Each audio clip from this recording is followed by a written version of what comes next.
प्यारे बच्चों, आपका मेरे चैनल BBM लाइन में बहुत बहुत स्वागत है। आज हम कक्षा 8 के अर्धवार्षिक परीक्षा का पेपर हल करेंगे। यह है निम्नलिखित संख्याओं को संख्या रेखा पर निरूपित कीजिए। 7/4 और -5/6 है। संख्या रेखा पर इसको निरूपित करना है। इसके लिए हम इसका पहले इन दोनों संख्याओं का एलसीएम लेंगे। तो 7/4 और -5/6 का एलसीएम लेने पर 4 और 6 का एलसीएम क्या होगा? 2 दूना 4 और 2 तिया 6। फिर इसका एलसीएम करेंगे, 2 एकम 2 और 3 आ जाएगा। फिर 3 एकम 3 1 आ जाएगा। एलसीएम हो गया इसका 2 दूना 4 तिया 12। एलसीएम बराबर हो गया 12। अब ये जो एलसीएम है इसके हमने शून्य से बाईं ओर जाएंगे माइनस में आएगा, दाईं ओर जाएंगे प्लस में रखेंगे। तो जो एलसीएम आ गया 12, तो ये 7/4 न होकर क्या हो जाएगा? इसको 4 तिया 12, 3 से गुणा करा तो 3 से ऊपर भी गुणा करेंगे तो 21/12 हो गया।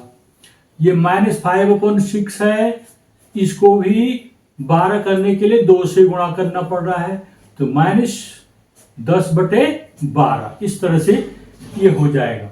ये जो शून्य है इनके 12 भाग करने हैं। 1 2 3 4 5 6 7 8 9 10 11 12 बराबर भाग कर देने हैं 12। ठीक है। फिर इस दूसरे के 1 से 2 के बीच में भी हमने इनके 12 भाग कर देने। इस तरह से ये 12 और 12 24 भाग हो गए।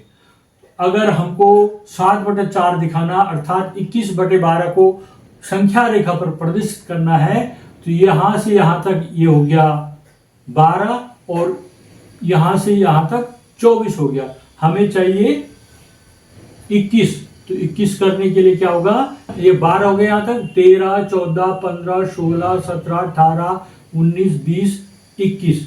तो जो ये है, ये जो 21/12 यहां पर इसको प्रदर्शित करेंगे। और -5/6 को -10/12 लिखा गया है, तो 10/12 होगा, जो कहां पर होगा? यहां पर इसके माइनस में भी इसके ठीक 12 भाग कर देने। 1 2 3 4 5 6 7 8 9 10 11 12। तो ये ठीक बराबर दूरी पर 12 भाग कर देने हैं।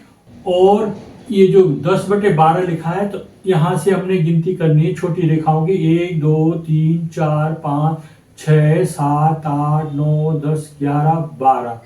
तो आपने ये जो 12 जहां पर आया है, ये यहां तक हमने 10 लेना। 10 जहां तक आया है, 1 2 3 4 5 6 7 8 9 10, ये 10 आ गया, तो ये हो गया 10 -10/12। तो इस तरह से हम इसको संख्या रेखा पर दिखाना है। अगला प्रश्न है, निम्नलिखित समीकरणों को हल कीजिए। इन समीकरणों को हल करना है। एक समीकरण है 5x + 9 = 5 + 3x। इसको हल कीजिए। इसमें आपने x का मान निकालना है। तो ये 5x है, यहां पर इधर देखिए ये 3x है। ये 3x का पक्षांतर कर देना है, बराबर के इस तरफ ले आना है। अभी ये प्लस का साइन है, इस पे यहां इस तरफ आके माइनस का साइन लग जाएगा। इसको लिखेंगे 5x - 3x, ये बराबर का साइन है। उसके बाद ये 5 लिखा हुआ है, और जो ये +9 है इसका पक्षांतर बराबर के दूसरी तरफ कर देंगे, तो ये +9 का -9 हो जाएगा। इस तरह से लिख देंगे। फिर आपको क्या करना है?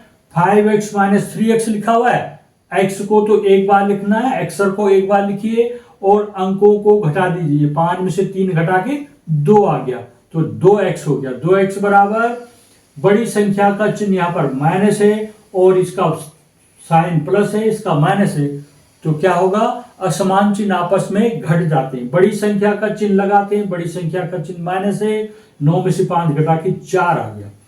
अब 2x बराबर हो गया -4, तो x बराबर क्या होगा? -4/2। जो x के साथ 2 मल्टीप्लाई है, वो दूसरी तरफ जाके डिवाइड में चला जाएगा।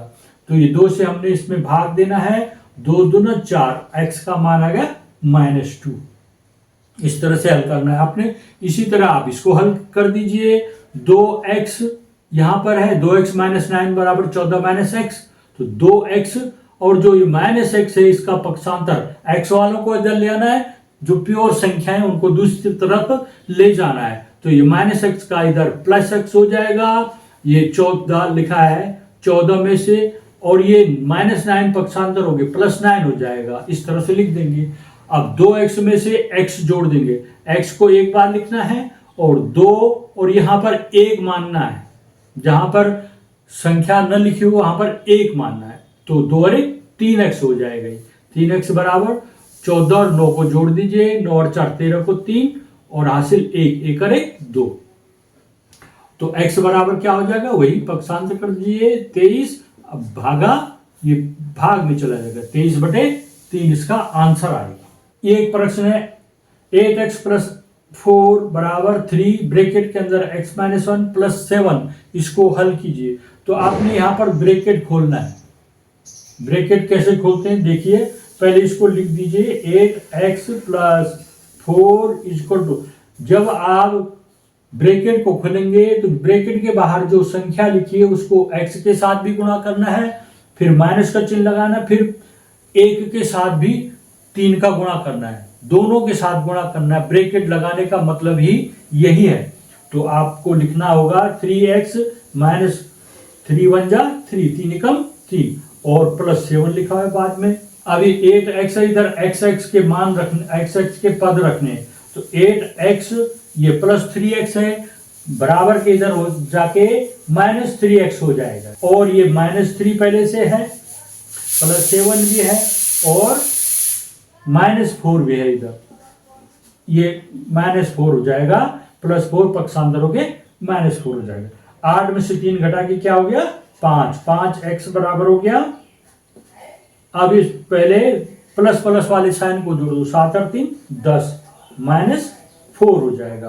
अब 5x इक्वल टू 10 में से 4 घटा के 6 हो गया।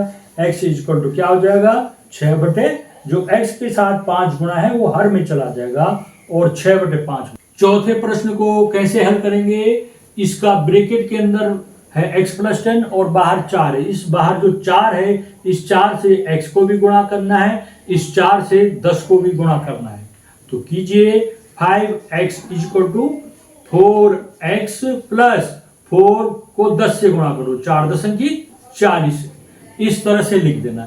अब जो x वाले पद हैं उसको इधर बाईं तरफ ले आने बराबर के, तो आपको मिलेगा 5x माइनस 4x बराबर 40। 5 में से 4 घटा के 1 आ गया, 1x बराबर 40 इसका आंसर आ गया। इस तरह से हल करना है। अगला 5वां प्रश्न है 3x बराबर 2x प्लस 18। तो 3x में से 2x को पक्षांतर करके इधर ले आना है, वो प्लस x का माइनस x हो जाएगा। इस तरह से लिख देंगे। अब 3 में से 2 घटा के 1 आ गया, 1x बराबर 18 इसका आंसर हो गया। प्रश्न नंबर 3 है, ये आकृति बना रखिए, पंचभुज की आकृति है और यहाँ पर चतुर्भुज की आकृति बना रखी है। इसको यहाँ पर जो x है x के मान ज्ञात करने, यहाँ पर ये x का मान ज्ञात करना है और यहाँ पर ये x के मान ज्ञात करने हैं। कैसे ज्ञात करेंगे, ये पंचभुज की आकृति है। पंचभुज में आपने पढ़ा होगा पंचभुज के अंतः कोणों का योग, पंचभुज के अंतः कोणों का योग होता है 540। कितना होता है 540 अंश। 1 2 3 4 5, इन पांचों कोणों का योग 540 अंश होता है। यहां पर ये 70 अंश दे रखा है लेकिन अंदर का कोण नहीं दे रखा है। तो आप ध्यान से देखेंगे ये 180 अंश, एक सरल रेखा है जो 180 अंश का कोण बनाती है, ऋजुकोण बोलते हैं जिसे। ये 70 है तो ये हो जाएगा 110 अंश अंदर का कोण। यहां पर ये 180 है पूरा कोण ऋजुकोण, और तो अंदर का कोण क्या हो जाएगा 60, तो ये है 120 बच गया। 120 और 60 180 हो गया ना। अंदर के कोण मिले हमें 110 120 और 30। अब इनके 5 कोण हैं, ये जो 2 कोण है इनका योग हो गया 2x। इस कोण को 30 अंश लिखेंगे और इस कोण को 110 और 120 है, इनको जोड़ देंगे, बराबर कितना होना चाहिए 540। सभी अंतःकोणों का योग 540 होगा। तो 2x तो ये हो गया x और x। अब इन तीनों को जोड़ देना है, 120 है, ये 30 है, 150 हो गया, और 10 60 और 100 जोड़ दो 260 अंश हो गया। 2x धन 260 अंश बराबर हो गया 540 अंश। अब आपने पक्षांतर कर देना है संख्या का 260 का। 540 में से 260 घटाएंगे कितना आएगा, शून्य को शून्य, 14 में से 6 गया 8 और ये जगह 4, 4 में से 2 गया 280। 2x बराबर 280 है तो x बराबर क्या आ जाएगा, उसका आधा, 280 का आधा 140 अंश। तो x का मान यहाँ पर 140 हो जाएगा, ये 140 अंश हो जाएगा। इस तरह से इसको हल करना है, x के मान ज्ञात कर दिए। अब अगला है, इसमें ये 80 अंश है इधर का, ये हो जाएगा 100 अंश। ये 100 अंश है तो अंदर हो जाएगा 80 अंश, क्योंकि ये ऋजुकोण बनाता है, पूरा पूरा ऋजुकोण हो गया।